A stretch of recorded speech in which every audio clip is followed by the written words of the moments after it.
ভাই ওনার হাতে দেখা যাচ্ছে যে ভ্যাকসিন দেওয়ার মেশিনটা রয়েছে, উনি কি ভ্যাকসিনটা দিয়ে থাকেন? হ্যাঁ, আমাদের এখানে দুইজন ট্রেন্ড লোক আছে আগে যারা যেটা ভ্যাকসিন বলেছেন, হ্যাঁ, হ্যাঁ। ভ্যাকসিন প্রোভাইড করে, এর মধ্যে সে উনি একজন একজন। যে ভ্যাকসিন করে। আমাদেরকে কি একটু দেখানো যাবে কিভাবে উনি ভ্যাকসিনটা হ্যাঁ, দিচ্ছেন? একটু তুমি তোমার মতো করে একটু দেখো ভ্যাকসিনটা তুমি যে আচ্ছা দিচ্ছ। চলেন একটু দেখি। হুম।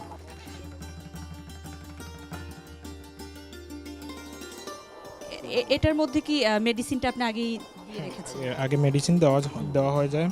এরপরে আপনার যেটা আমরা থাই ভ্যাকসিন ইডিএস যেটা প্রয়োগ করি, আমরা এই উপরের লোমাগুলো সরিয়ে থাইতে এই যে সিস্টেমটা এটাতে পুশ করা হয়।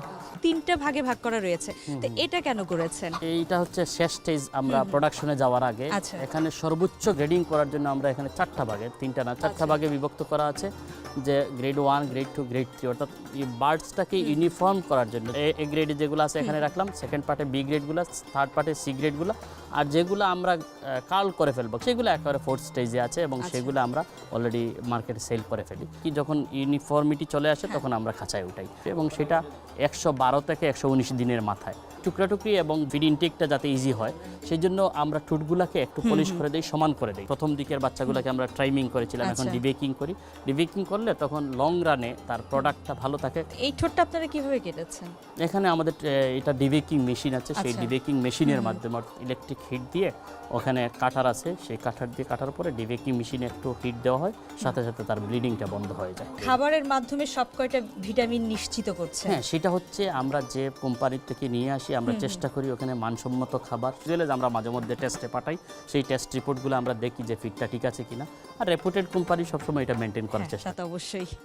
আপনার এই শেডটাও কিন্তু বেশ চমৎকার, পরিষ্কার পরিচ্ছন্ন, ঝকঝকে তকতকে।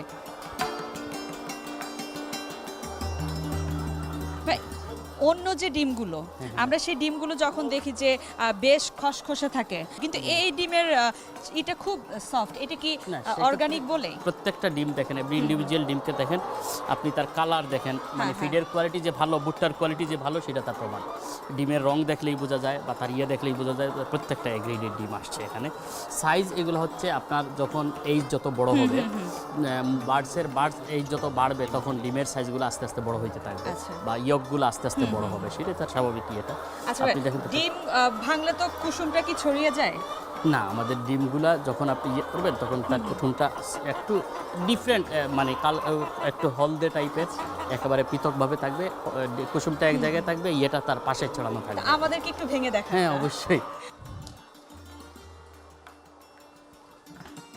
বাহ, বেশ চমৎকার।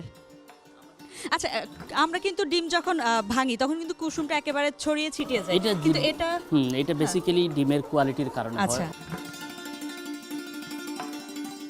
এই যে আপনার মুরগিগুলো তো এখন প্রোডাকশনে আছে, তো এটা কতদিন ধরে ডিম দিচ্ছে? 18 সপ্তাহ থেকে ডিম দেওয়া শুরু করে এখন তার 42, 43, 44, 45 পর্যন্ত পিক প্রোডাকশন থাকে। ধরেন 96, 7 পর্যন্ত উঠে। ধরেন যতক্ষণ পর্যন্ত এটা আমাদের প্রফিটেবল থাকবে, মার্কেট ভায়াবল থাকবে, ততক্ষণ পর্যন্ত আমরা রাখবো। যখন দেখবো যে না আমার কস্টিং বেড়ে গেছে, হ্যাঁ, হ্যাঁ। প্রোডাকশন কমে আসছে, আচ্ছা। তখন আমরা ওইগুলো বাজারে কাল করে ফেলি। প্রোডাকশনের কোয়ালিটির জন্য বা বৃদ্ধি পাওয়ার জন্য খাবার দাবারটা কিভাবে দিচ্ছেন? আমরা প্রতিদিন মানে 2 বেলা খাবার দেই, 40% খাবার দেই সকালবেলা, 3টা পর্যন্ত একটু গ্যাপ রাখি, তারপরে আমরা আরও 60% খাবার দিই। টোটাল 118 গ্রাম করে দিচ্ছি খাবার। কখনো যদি শীত আসে, অতিরিক্ত শীত, অত্যধিক শীতের বেলা আমরা আবার 20 গ্রাম 22 গ্রাম পর্যন্ত দেই তার বডি মেকানিজমের জন্য। হ্যাঁ, হ্যাঁ। তখন ভালো পারফর্ম করে, বার্ডসে আমাদের প্রোডাকশন হ্যাম্পার হয় না। তো যেহেতু আপনার এই ডিমগুলো হচ্ছে অর্গানিক ডিম, তো এগুলো তো বাজারে নিশ্চয়ই দামের ব্যাপারটা একটু অন্য ডিমের চেয়ে একটু আলাদা হবে। অবশ্যই আলাদা, এবং আপনি সিলেট শহরে গেলে বুঝতে পারবেন বাংলাদেশের যে কোনো ডিমের তুলনায় ওয়েস্টারের ডিমটা একটু মার্কেটে চাহিদা ভালো। আচ্ছা। আলহামদুলিল্লাহ আমরা এখনো খাবার দিতে পারতেছি না, এই জন্য আমরা প্রতিনিয়ত এক্সপানশনে আছি। আচ্ছা। আমাদের টার্গেট হচ্ছে অ্যাটলিস্ট 1 লাখ ডিম আমরা এখান থেকে, এই প্রজেক্ট থেকে আমরা উৎপাদন করব।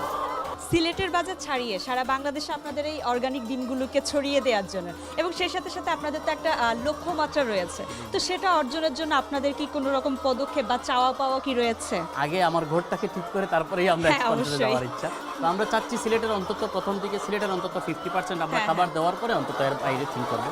আশাবাদী আমরা হয়তো উইথিন 5 ইয়ার্স আমরা সিলেটের বাইরে যাবো। এই জন্য আমাদের প্ল্যান হচ্ছে এক্সপোর্ট ওরিয়েন্টেড। পোলট্রি শিল্পটাকে আরো উন্নত করার জন্য সরকারের কাছে আপনাদের কি কোনো রকম কোনো চাওয়া পাওয়া বা কোনো আবদার কি আছে? দেখেন, বিষয়টা হচ্ছে কি, আসলে এই শিল্পে আমরা বলি প্রতিনিয়ত সরকারের ভূমিকা রাখা উচিত ছিল। আজ থেকে ধরুন 3-4 মাস আগেও একটানা 13 মাস ছিল, প্রোডাকশন কস্টের চেয়ে প্রায় 1 টাকা পার ডিমে কম ছিল। মার্কেটটাকে স্টিডি রাখা যায়, একটা মানে স্টেবল কন্ডিশনে রাখা যায়, সেই ক্ষেত্রে আমি মনে করি সরকার ব্যাপক কাজ করতে পারে। তাহলে আমি আশাবাদী যে আমাদের মতো বাংলাদেশে যারা ইয়াং ছেলেরা আছে, লেখাপড়া করে এই সেক্টরে আসবে এবং এই সেক্টরটাকে একটা মানে সম্ভাবনাময় সেক্টরে নিয়ে যেতে পারবে। আমি আপনাকে একটা ইনফরমেশন না দিলেই নয়, আমি বলছি, যেমন দেখেন এই ব্রিডটা ইজা ব্রাউন ব্রিড 365 দিনে সে ইন্টারন্যাশনাল স্ট্যান্ডার্ড হচ্ছে 270 থেকে 280টা দেবে, কিন্তু বাংলাদেশে যে আমরা এত ভাগ্যবান যে এটা 345টা ডিম পাচ্ছে 365 দিনে।